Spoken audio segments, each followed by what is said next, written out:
Hello folks, it's me again, VB7200, and today we're doing some work on the Cobra, as you can see.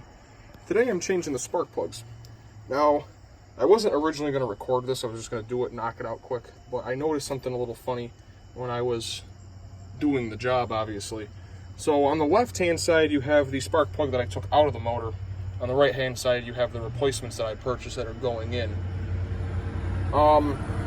Just by looking at them this way, you might not really think there's anything wrong until you start looking a little bit closer. The one I took out right here is an auto light. It is a copper spark plug and it's incorrectly gapped. So it's the wrong type of spark plug for this motor. This motor requires, I believe, at least platinum. If not, I went with the iridium, but I believe it can take platinum. So it's the incorrect type spark plug. It's also gapped incorrectly. This is the right type of spark plug with the correct gap. And you can see, if you hold them side by side like this, you can really see there's a big difference in the gap. The proper gap for this car is, I think, 0.054. I measured this one with my little feeler gauge, and this is like below 0.04, right at it.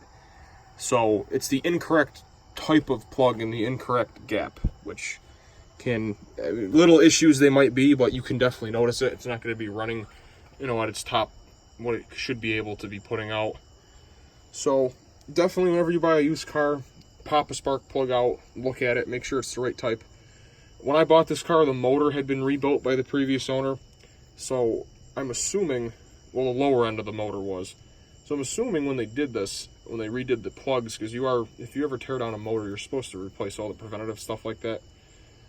I'm assuming the shop or whoever did this just bought the cheapest spark plugs they could and just threw them in there that fit.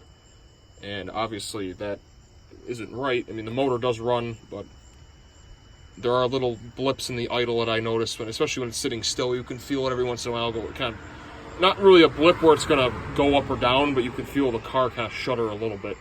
And it's not like constant, but you can feel it every so often.